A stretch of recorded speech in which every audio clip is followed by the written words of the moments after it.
Hello, everyone. Good afternoon. My name is Andres Henriquez, and welcome to the Truth, Racial Healing, and Transformation session. I know many of you are coming from other sessions.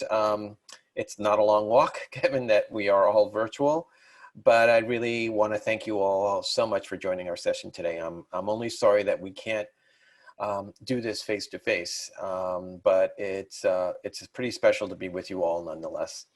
So I am so delighted that Sarita and Deborah asked me to moderate this panel.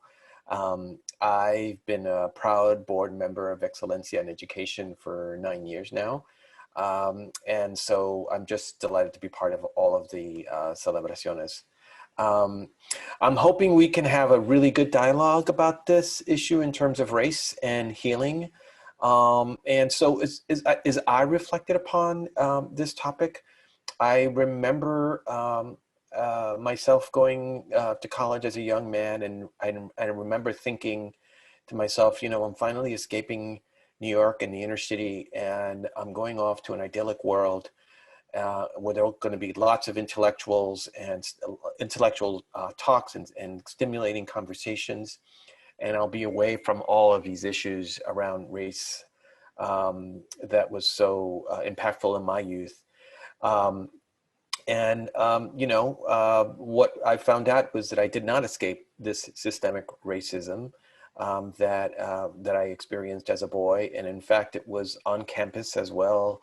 And sometimes it was super subtle, and sometimes it was not so subtle. And I imagine many of you are experiencing the same thing in higher education. So I think as the pandemic came on, and the tragedies of George Floyd and Breonna Taylor, many of our colleges and higher education institutions began to really dig deeper around issues of race and healing with their students. And I'm hoping that in this session, we will kick off how our faculty can lead our institutions of higher education into a more inclusive and promising future for us all. Our speakers are Tia McNair. Tia is Vice President of the Office of Diversity, Equity, and Student Success, and the Executive Director of Truth, Healing, and Transformation Campus Centers at the Association for American Colleges and Universities. That would be AAC&U if you're keeping track of the alphabet soup. And Richard Rhodes, who's president of Austin Community College, and he is one of our Seal of Excelencia certified members. And their bios are online if you want to read more about their bios. Before we have our speakers go on, I wanted to make sure that we sort of lubricated the minds a little bit, and so we're going to have a couple questions, 2 or 3 questions for you all. And the first one is in the chat box there. And we wanted to know, and it's fine for you to respond, why did you come to this session? What are you hoping to take away? If you take 15, 20 seconds to respond to that, I would greatly appreciate it.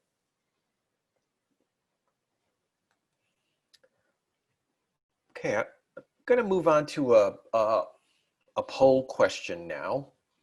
I'm going to repeat the question. Someone needs the question repeated. Why did you come to this session, and what are you hoping to take away from the session? So why did you come to this session, and what are you hoping to take away? Thank you all who are responding. You all to think about that question. Why'd you come? As we move on. So during this pandemic, I wanted to do this is a poll question. During this pandemic, has your institution responded to diversity? How has your institution responded to diversity, equity, and inclusion? This is a yes or no question. During the pandemic, has your institution responded to diversity, equity, and inclusion? And there should be a poll that will be coming up. There you go. It's a yes or no question. If you can fill out that poll, that would be great. And then the other one is To what degree has your institution shown diversity, equity, and inclusion is a priority? To what degree has your institution shown diversity, equity, and inclusion as a priority? I don't want to rush you all, but I'm eager to hear some of the speakers. And so I want to make sure that we get through this, and we will reveal the results of the poll as soon as we're done. So the first one is, during the pandemic, has your institution responded to DEI? And the second one, to what degree has your institution shown that DEI is a priority? And then finally, from your experience, has your institution experienced racial trauma to your knowledge? So absolutely, I believe so. Well, maybe you're not sure. Okay, so during the pandemic, has your institution responded to DEI? Yes, is the majority, 85%. To what degree has your institution shown diversity, equity, and inclusion as a priority? A lot of attention, some attention. So about 84% some attention, and about 15% just getting started. That's great. Okay. And from your experience, has your institution experienced racial trauma? Absolutely, 55%. That's interesting. Okay, and I believe so, 27%. Okay, so if we add those two numbers, that's over, way over 80, close to 80%. Very, very good. That's terrific. And I will jot down on the chat some of these issues that you all wanted to learn and get back to them at the end of the session. But why don't we get started? And Tia, I'm gonna send it off to you, and welcome, and let us know what you're thinking with AAC&U. All right, thank you so much, Andres, and thank you for Excelencia in Education for inviting me to be part of this wonderful panel with Dr. Rhodes. And we agreed that we can use first names. So Richard, it's so great to be on this panel with you and to talk about our collaboration on truth, racial healing, and transformation, and the work that is being led at Austin Community College.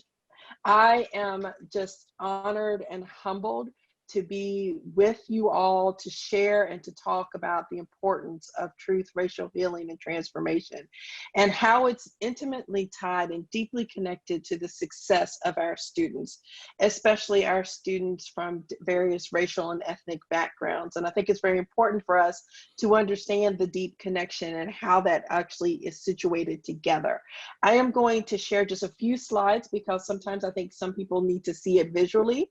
As we go through some of the key components of what it means to actually host Truth, Racial Healing, and Transformation Campus Centers, where those centers are, and what are the goals, and what's the actual framework that our institutions are actually utilizing for transformation and for the transforming process. So I'm going to share my screen with you now. If you can't see it, please let me know. Can you see it? Yes, yeah. Excellent. Thank you. Thank you.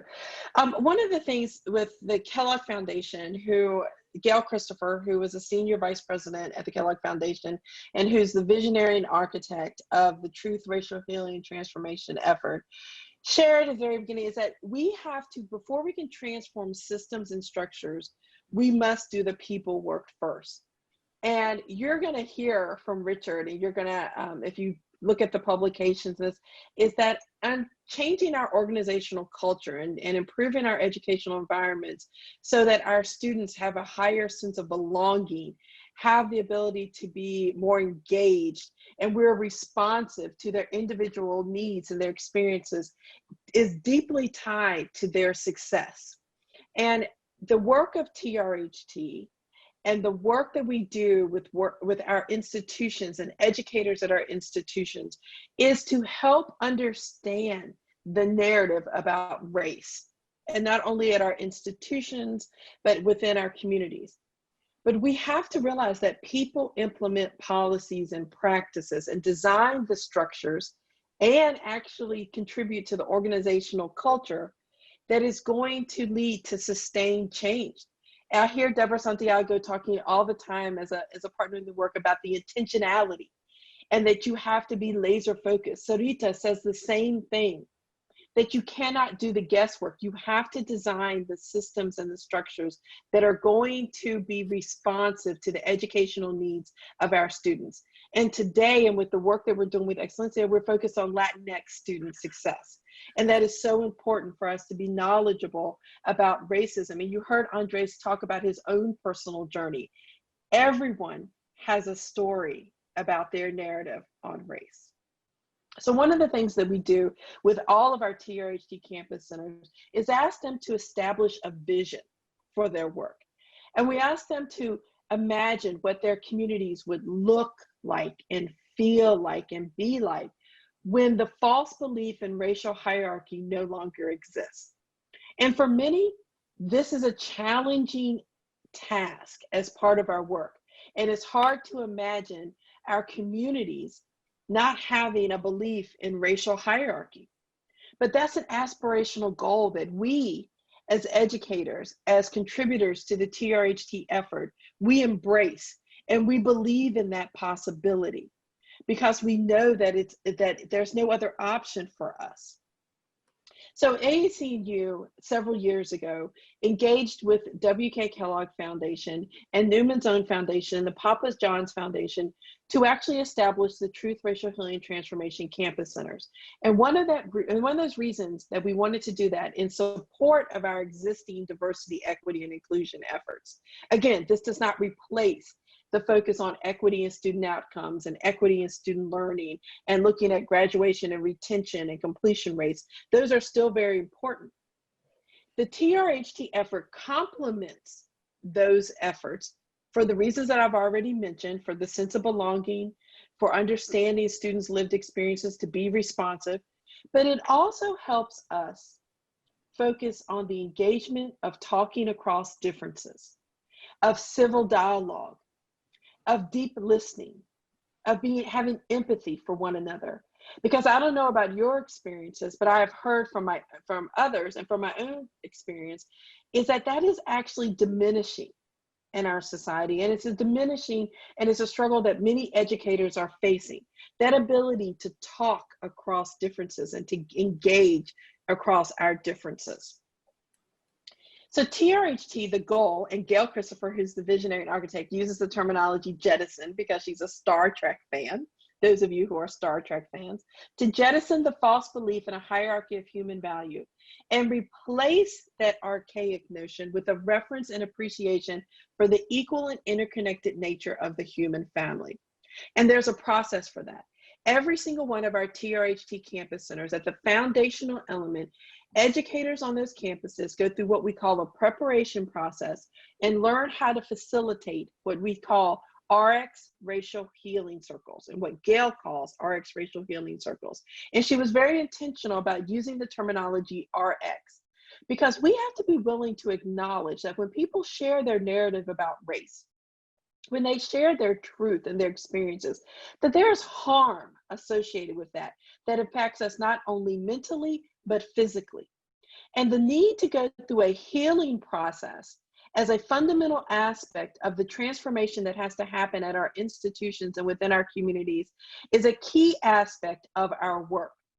We believe, and our institutional partners and our community partners believe, that it takes a responsibility of examining both the heart and the head to advance this work. And oftentimes that part of the healing process is skipped over.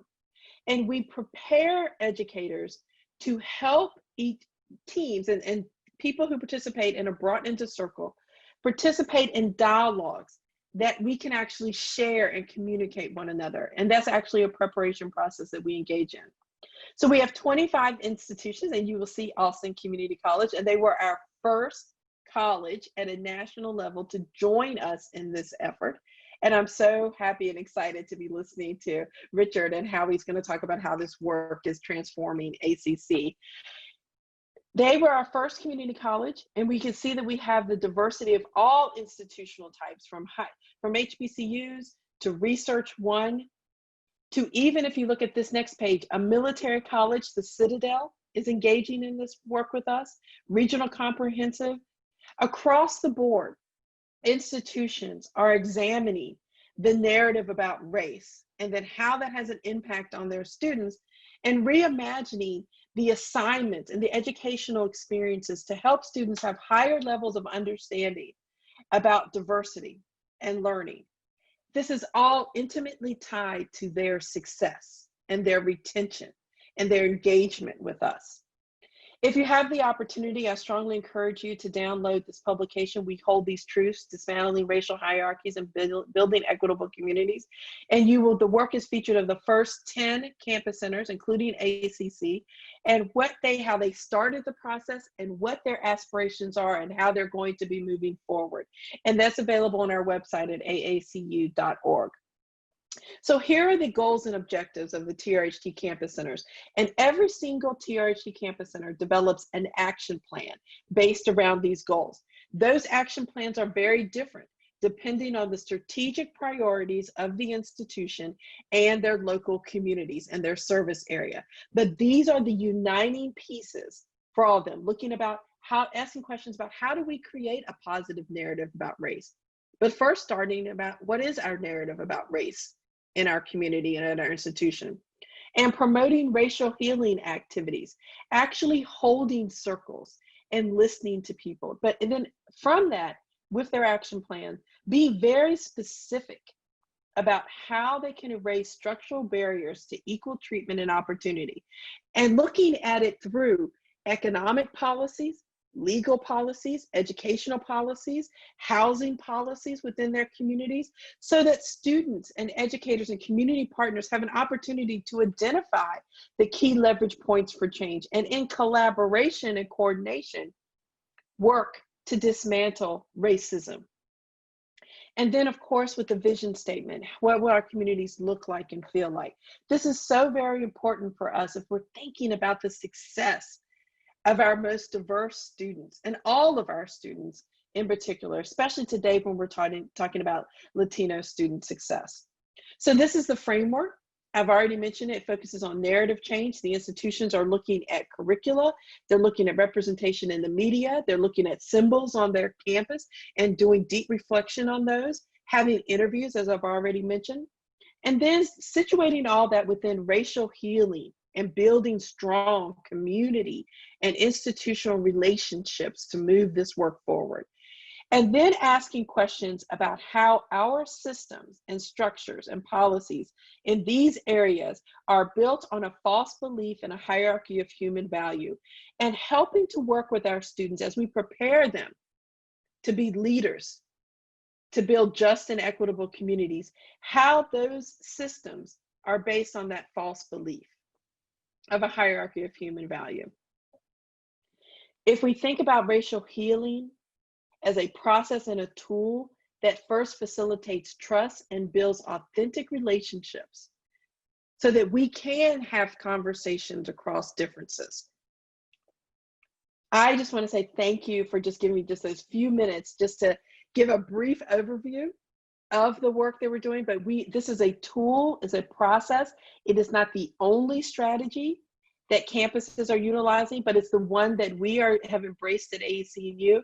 And we're just very pleased to have partners like Richard Rhodes and other presidents who are willing to engage deeply in work that is evidence-based to actually lead the change on institutionalized racism, and not only just at their institutions, but within our community. So thank you so much. And I'm going to stop sharing.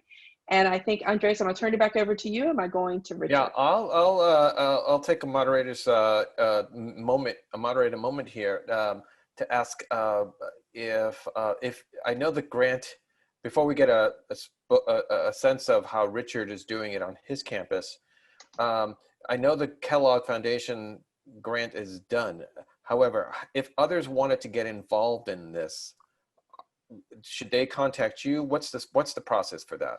Yeah, so Kellogg and Papa John's and Newman's Own Foundation gave us funding. They started to initiate the process so that we could build the organizational capacity to actually scale and sustain this work.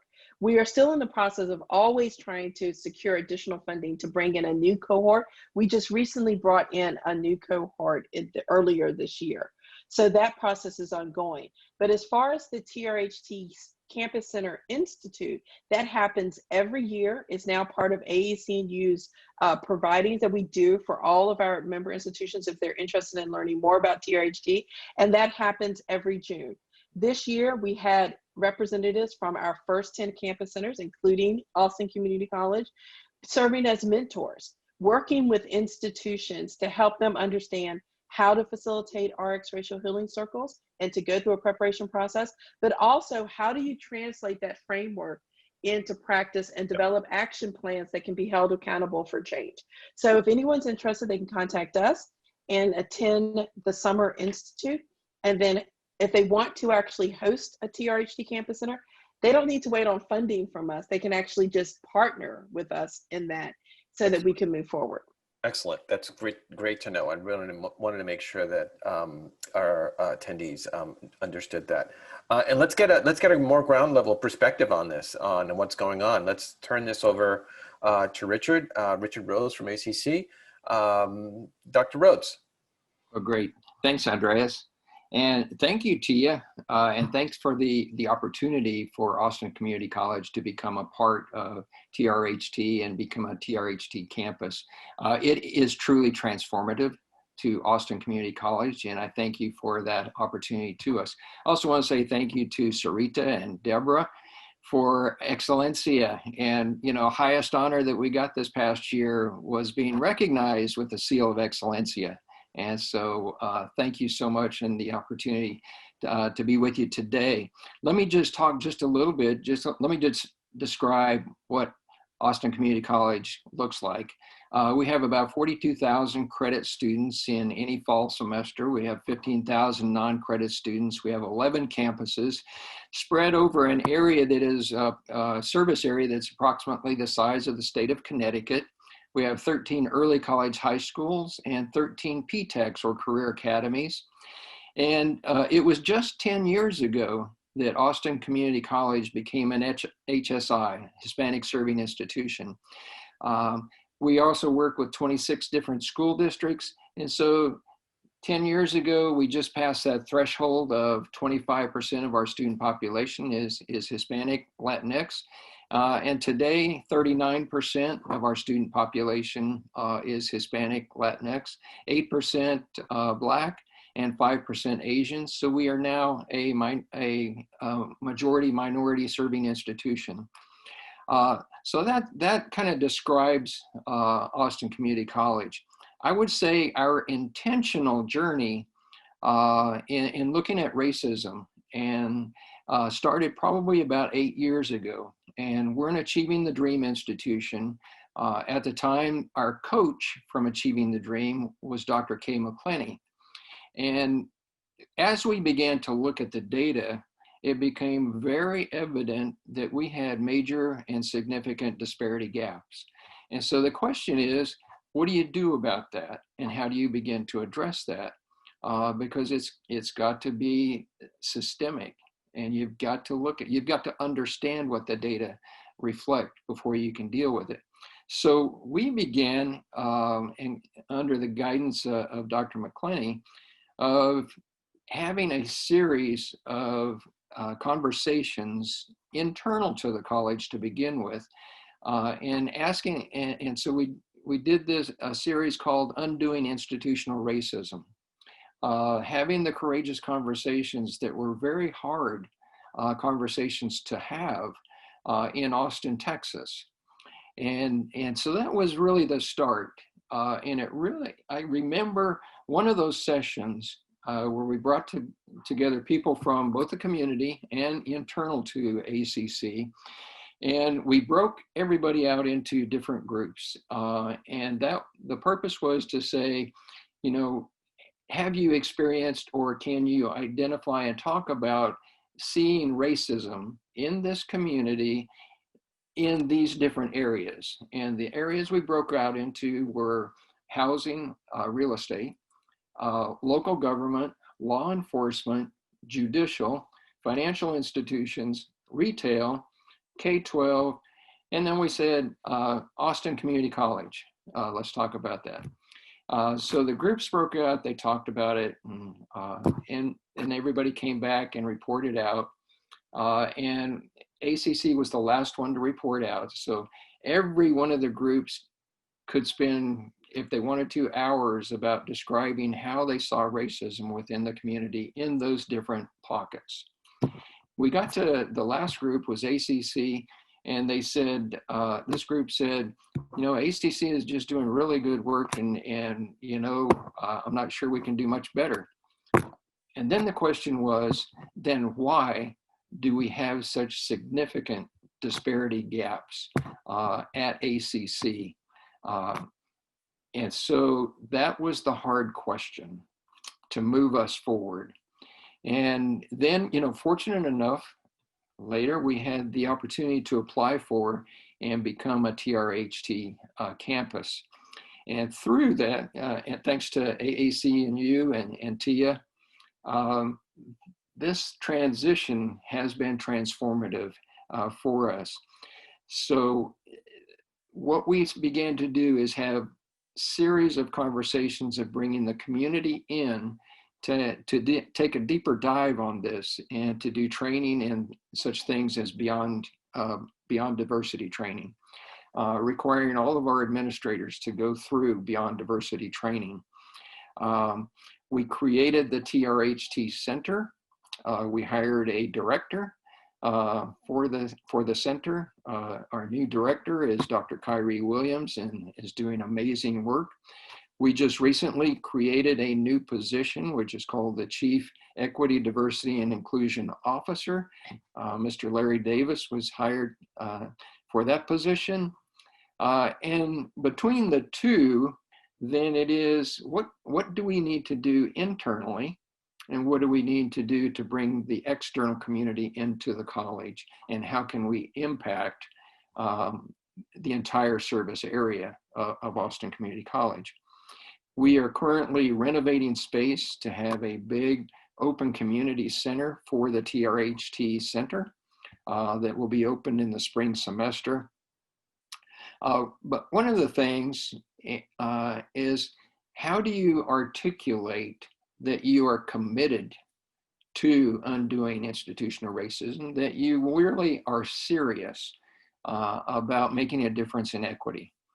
And that has to go to your strategic plan as one of the things that how you can demonstrate that you're taking it seriously. And I remember it was probably 3 or 4 years ago that we had Dr. Ben Simone come in we had a equity conference that ACC sponsored, brought in the community, brought in different partners. And it was during that conference that Dr. Ben Simone had read through our strategic plan at ACC and posed the challenging question to us. I've read your strategic plan. I don't read in it that you're talking about it through an equity lens. That took us back, and we went back, and we have 4 parts to our strategic plan. We went back and reassessed every one of them, rewrote the entire strategic plan through an equity lens, and brought that back to our Board of Trustees, who overwhelmingly supported it. And that's another part, making sure that your Board of Trustees is support and active in the intentionality and the progress. Next, I would say, is how do you show action in changing such things as the delivery of education? Because if you want to close the disparity gaps, then you have to understand, what do you need? What are the action items that you need to do? And so I'll describe a couple of them. One is, we created what's called the Accelerator. I say it's the galaxy's largest open lab, but the delivery of how you deliver education to students is critical to closing disparity gaps. The wraparound support services necessary is critical to that. Just-in-time help is critical to that. And that's what happened through what we call the Accelerator. It is, like I say, the galaxy's largest open lab. It is just-in-time help, wraparound support services. As a result of that, and in mathematics co-requisites, we have eliminated disparity gaps. And one way to measure that, one of the metrics that I'll give you is persistence, fall-to-fall persistence. So now at ACC, Hispanic students, Latinx students have gone from the lowest fall-to-fall persistence rate to now the highest at ACC. And now Black students and white students are exactly at the same level, but all have raised, but we have eliminated the disparity gaps in persistence rates as an example. The next thing I would say is you've got to hit some of the hard areas like hiring. So does your and usually the two you're going to look at are, what about administrators? And what about your full-time faculty? Do they mirror the community that you serve? And so we began to hit that intentionally. And today, when we look at our administrators, we more than mirror the community that we serve. And so we currently, our African-American Black administrators are now 21% of our population of our administrative staff. The population is about 8% for the community we serve. We're almost there with Hispanic. We're at 32% Hispanic administrators. Our community is right about 36%. So that's being intentional, and that's changed over the last 7 years dramatically. The numbers of Hispanic, Latinx administrators has doubled. Full-time faculty, that is a hard one to address and to hit. We now, in African-American Black faculty, mirror our community. Hispanic, we're at 16%. We need to double that. And so we changed the hiring process 2 years ago to begin to address that, how we can increase and be intentional about increasing the full-time faculty. The last thing that I'll hit on is prioritization and metrics, and making sure you communicate that to the entire faculty and staff. And so as an example, we came up this year with what, they changed my title, by the way, so I'm no longer president, they call me Chancellor. So we came out with the Chancellor's priorities this year. And the number one priority, I want to read to you. This is the number one priority for this year. Reduce equity gaps in student access and success by increasing diversity and strengthening student programming and training for faculty and staff. Number one, establish an equity council to oversee the equity and inclusion efforts within the college, which we have just created. Strengths and cultural proficiency training for staff and faculty to achieve equity and student success in hiring decisions.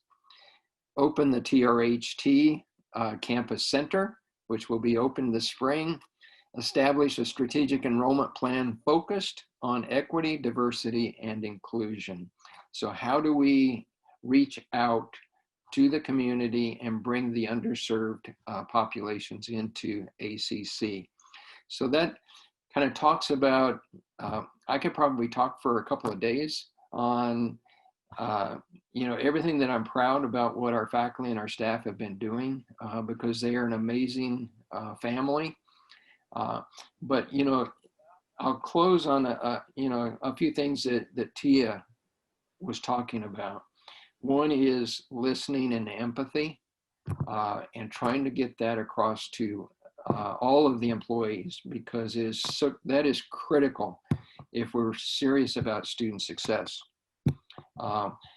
So we have now rolled out to our faculty and staff that we want to be the college of collaboration, connection, and caring. that message has to be internally and externally if we're truly serious about serving our students. And so that is our focus for this year. And I'll leave it at that, and ready for questions. Great, thank you. Chancellor Rhodes, I had no idea you got promoted between last time we spoke, but that sounds really super impressive. And I think what you're doing and Tia are doing with those other higher education institutions are absolute models for the rest of the country. You know, one of the things that I was very impressed of is that you hired a chief DEI officer, which is super interesting.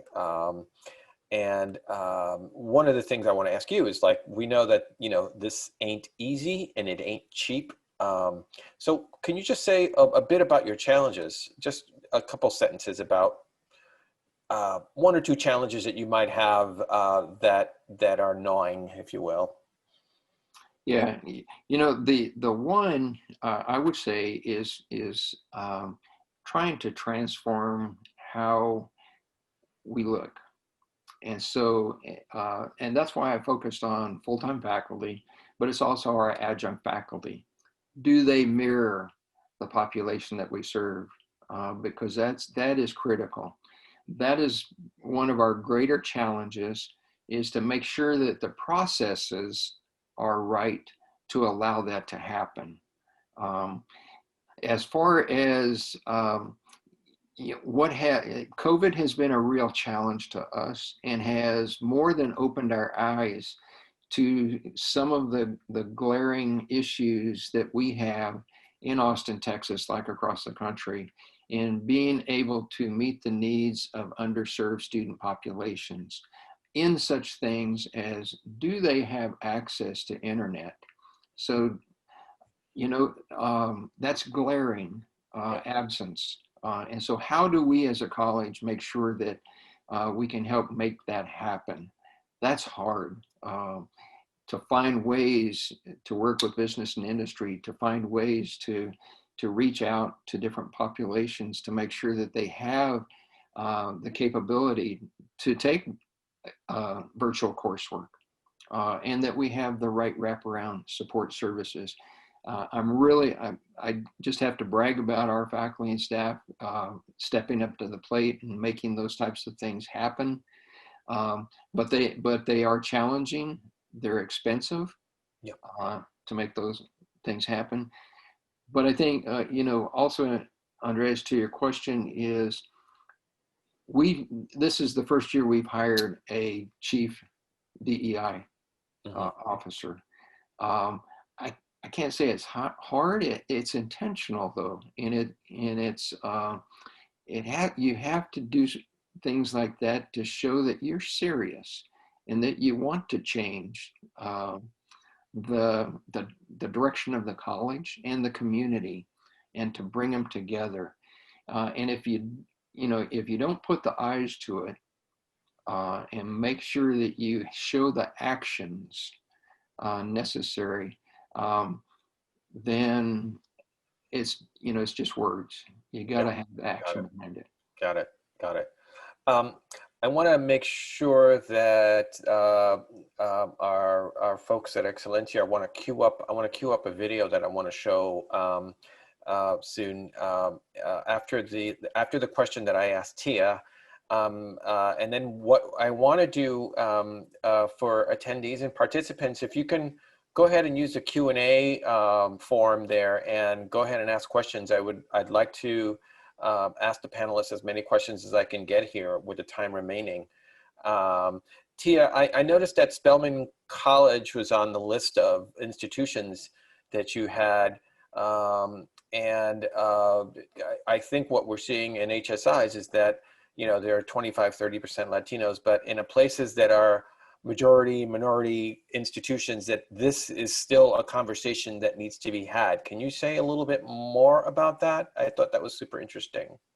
Yeah, so we actually have a couple of HBCUs. So Agnes Scott's on there as well as Spelman. That's part of our work on TRHT. I think the concept of understanding racism is not something that should be had at predominantly white institutions or HSIs, or that historically Black colleges also are dealing with that. And at Spelman College, they actually embedded the work of TRHT within their social justice fellows program. So as part of their social justice fellows program, as they are preparing leaders, they're helping them understand the false belief in hierarchy of human value and how that's systemic and structural across so many different housing policy, education policy, immigration policy across the board.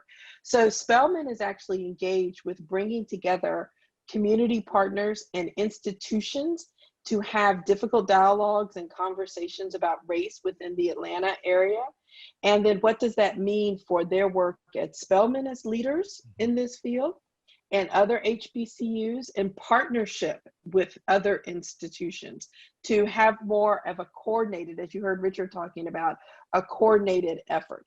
So one of the things that Richard said that I think it's so important for people to take away from this, TRHT complements your existing strategic or the priorities. The concept of racial healing and talking about the narrative about race and truth telling is a component, a core component that oftentimes is not situated within the strategic functionings and the strategic priorities of an institution. And that concept of healing, of sharing truth and experiences and valuing that as part of the change and transformation process is oftentimes diminished when we talk about our student success outcomes and our efforts to advance equity when it comes to achieving and closing those gaps. But as you heard Richard talk about, they're intimately tied to each other. And I think that that is so important. And again, it is not a standalone. It is not, and Richard, I think, did a great job of talking about that. I just want to address that Belle Whelan had put a question in the chat real quick. I just want to address that. Belle, the campuses that are with us that have agreed to host are agreeing to host because it's an institutional priority. The money that we offer them is very small, and Richard will probably shake his head at this. It is startup funds, just to say, how will you actually engage in this process to support their work? They make a commitment to say, this will be a priority for our institution. The leaders of the institution do this.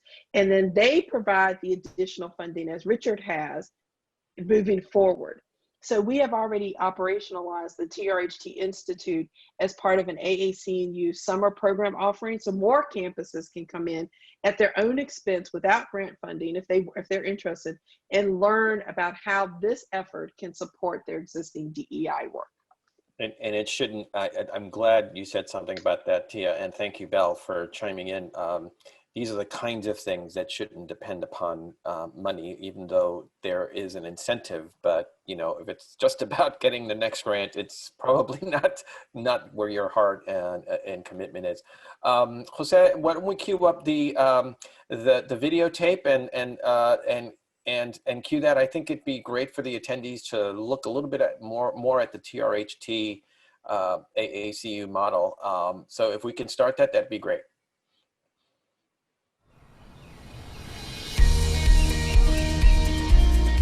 Welcome to AAC&U's first Truth, Racial Healing, and Transformation Institute. It's really nice for us to be deeply immersed in the work, to minimize our distractions, to really have immediate resources available to us when we have questions. You can't just move this work and deal with racial healing and racial injustices just through policy. You have to have that emotional component and that component that connects people. It's helped interrupt our normal way of going about conferences and institutes. Sunday morning when we engaged in the singing activities, it struck me on a personal level. My grandfather was a sharecropper, and these are some of the things I remember him humming. Musically, you could feel how those moments inspired a musical tradition throughout the civil rights movement that I think is continuing today. Visiting the African American History Museum was critical in providing a framework for our action plan. Fanchon's performance on the opening night, One Drop of Love, I mean, we were just dazzled by her and her performance.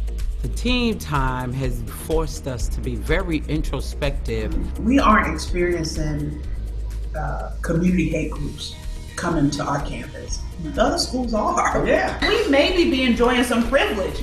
We've come to an understanding of the healing circle as something that's a greater resource for our work than we appreciated. It's our experience of it here that's convinced us of our ability to convince others. We're just really grateful that they thought that this work was integral enough and that a university can be part of leading the charge to move this conversation forward, especially in this current climate. The TRHT Center at Spelman College will provide the foundation for difficult dialogues about race and racial healing. We certainly hope that the outcome of our convenings will in fact build greater alliances across difference in the city of Atlanta, and that those alliances will then spread beyond the metropolitan Atlanta community into larger community conversations throughout the U.S. We were previously doing listening circles on campus, and our students were feeling like it was an us against them, and being able to have these healing circles in a way that really was conversational. They were starting to feel the healing process and seeing a less us against them and more of an hour. Our TRHT Campus Center is going to be focused around breaking down not only racial hierarchies, but also campus and community hierarchies. It contains 4 goals: strengthening student groups on campus, strengthening our service learning department on campus, and improving the experiences of young people that we bring on campus for our signature college night program. Our Truth, Racial Healing and Transformation Campus Center is focusing on building off of the work that Millsaps has done through campus dialogue circles. We want people to be able to not only understand, but to feel what other people have felt in their lives.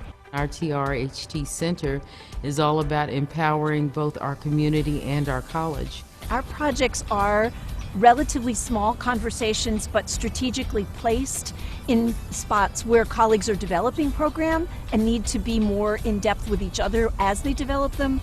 Our work is focused on Hawaii and Native Hawaiians for sure, but it's also focused on all people who call Hawaii home, because we all have to be partners in the work to take care of our place and take care of our people. And we need diverse questions that we would get at home if we didn't get them asked now. A lot of our work is really front and center, trying to think about different strategies to bring out truth, but the healing piece, I think that's what our university actually needs right now. The TRHT action plan at Rutgers University NEWARK will include activities, events for residents and the community stakeholders to participate in authentic truth-telling narratives. It will also include the processes and activities that we are utilizing to increase the college graduation rate of NEWARK residents. We chose to help gel our group together and to pull more members of our internal campus team into the broader national conversation. We're going to be much more transparent about what has happened at the Citadel over our 175 years of existence. We would like for anyone in the community who may have old wounds to have a conversation with us, have a chance to talk, and to promote deeper understanding and better appreciation of our institution and deepen our appreciation of that part of the community as well. What we're most excited about was that we actually created a space, an opportunity for different sectors to have conversations in a context where they're usually working side by side in their respective silos trying to address particular issues, but not talking with each other. Together, we will figure out how to do it. And we will serve as the nucleus of something that will expand exponentially. And I truly believe in my heart, one day, children will read about how America once believed in a hierarchy of human value.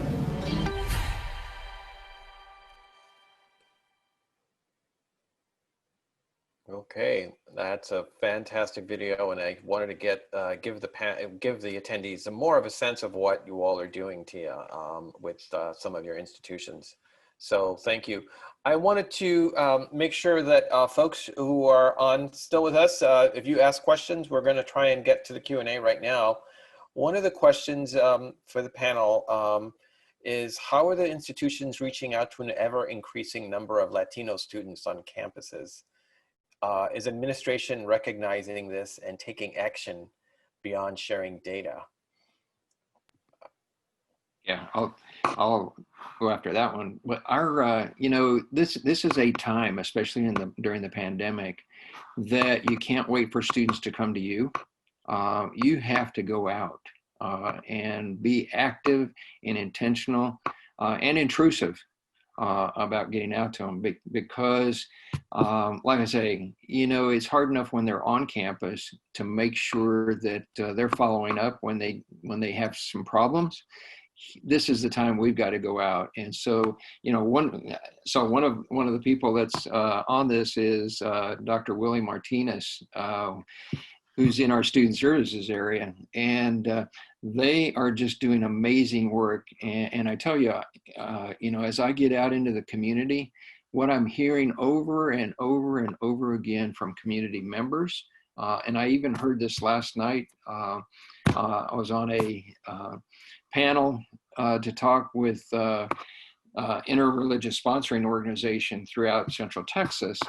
And what I hear over and over is how intentional and even intrusive our advising and follow-up is for students. And so somebody like Willie Martinez is specifically looking at the underserved populations, and we're focused on lower income students of color and by zip codes, as how can we reach out and make sure that we're following up, that they are staying on track.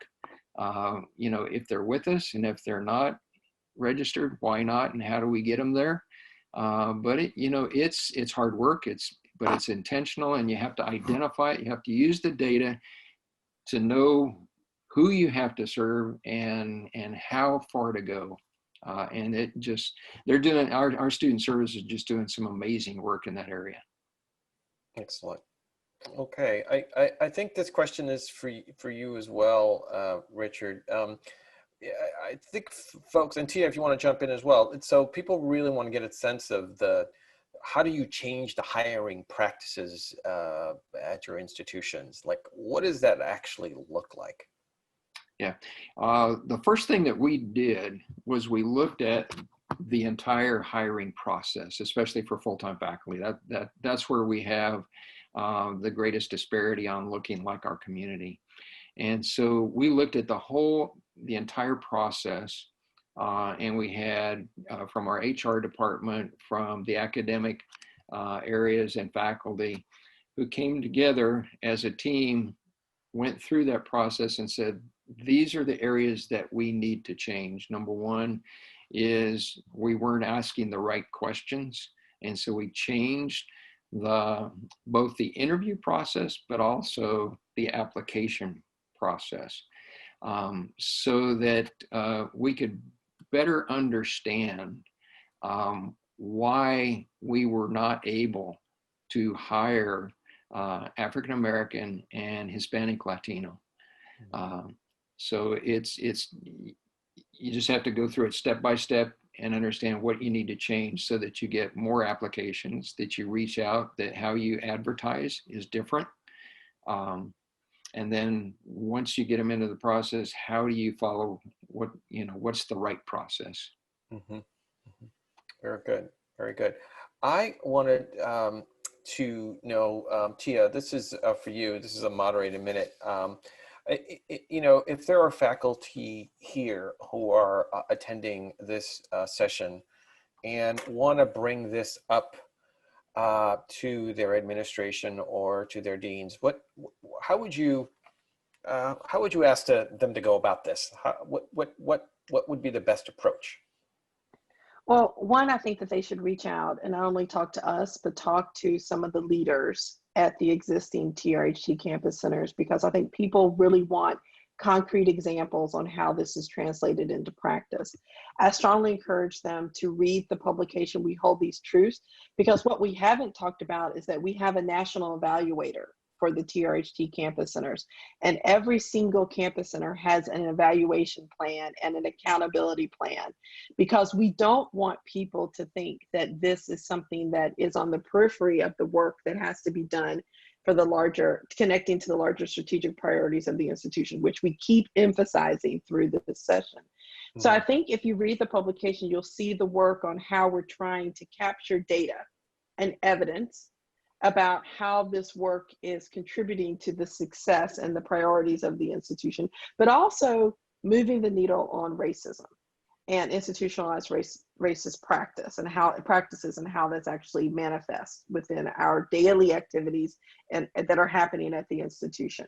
So I would actually encourage them to look at the evidence that's existing, that we have existing evidence, and look at the publication, look at the evaluation structure, our stages of implementation tool that's been developed by our national evaluators that's available on our website, and have conversations with those people that are actually leading this work and can talk about it like Richard was talking about it. Call Kyrie and talk to him at ACC about how they're talking about badges and certification for this work, and how this has been, how the support has grown at the institution and aligned, and how he's going to partner with their new chief DEI officer in this work and how it's going to collaborate.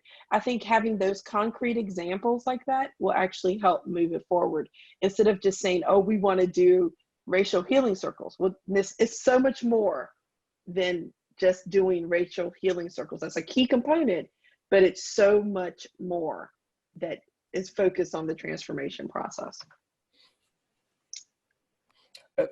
You know, the lines are still open for questions. So if you all have questions, please ask away. Richard, how do you sell the benefit of this to your board, or Tia? How does this? I'm always, you know, the presidents of universities and the deans all report to board of trustees. And they're the ones, always the last ones to change, if you will. Can you give us some talking points of what not just the benefits, but like why this needs to get done? Why? What's the why behind this? Yeah, Tia, why don't you tee it off, Tia? So I think we have so much, right now we have so much data. And Richard, I know you probably have shared this. I mean, usually trustees are very data driven. Return on investment, how is this going to make a difference? And back to the original thing that we started with and that Richard started with, this, it is so tied to our students' retention rates, to their engagement rates, to have them having a sense of belonging and understanding that we cannot be isolated from what's happening in our communities and that our students are experiencing. So I would encourage you, and what we talk a lot about is looking at how this is tied to the values that we have as an institution and what our purpose is in higher education and what we hope to achieve. So I'm going to say that because I know we're getting close on time. So Richard, I know you probably actually had these conversations. So. Yeah, you know, Tia, you're absolutely right. Data driven is, and that's, you know, they are looking at return on investment. They're looking at how are we best serving the community.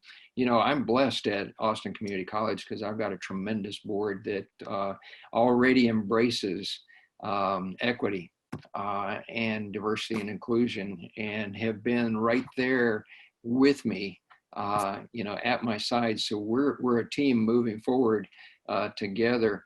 But you know, what you have to provide to your boards are metrics, solid strategic plans, and show the priorities, and give them you know, the data, and the data reveal where you need to close the gaps, and such things. You know, they understand when you ask for additional money to create a chief DEI officer, they understand the need because you've shown them the data and where we may be lacking, whether it's in full-time faculty hiring.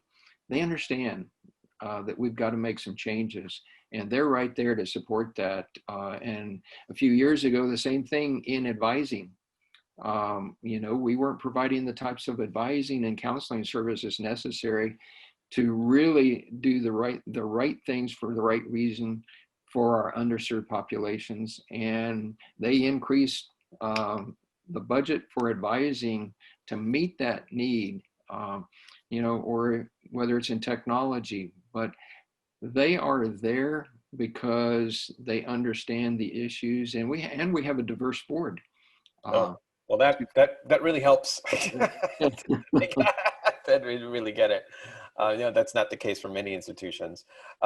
So we have just a few minutes left. We're going a little bit over, but we'll have just a few minutes left. I'm wondering if we can, if there are web pages or social media efforts that you could see across institutions that are getting at some of this, that we can either put in the chat or that you could just give a shout out to, any kind of web pages that would be helpful for some of our attendees.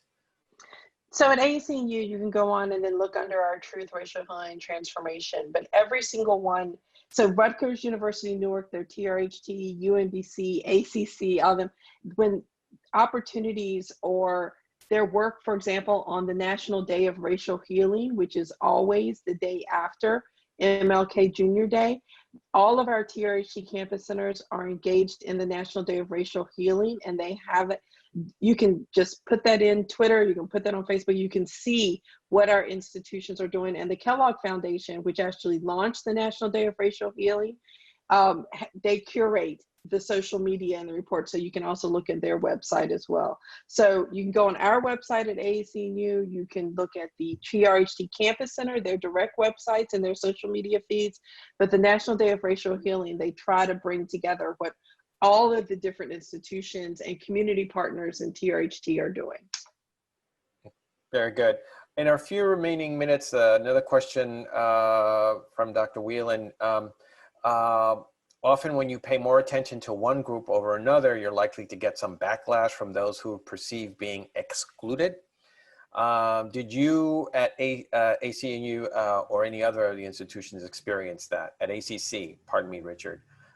Did you experience that? That's a part, that's a part of those courageous conversations, is because you're bringing everything to the forefront and you're really talking about race in an authentic way. And so, yes, humans are humans, and you're going to get some backlash from some segments of your population. So, you're going to have some of your white faculty or staff who really don't understand, and why are you talking about this, and why are you, specifically talking about Hispanic, Latinx, or why are you talking about Black African American populations? So periodically you are going to hear, what about me? And so that's the importance, and that's the necessity of the empathy, listening, the authentic and courageous conversations, is so that you can have those dialogues and allow people, regardless of race, to express what's the pain point for them, and how can we help through education, through dialogue, how can we help change that culture.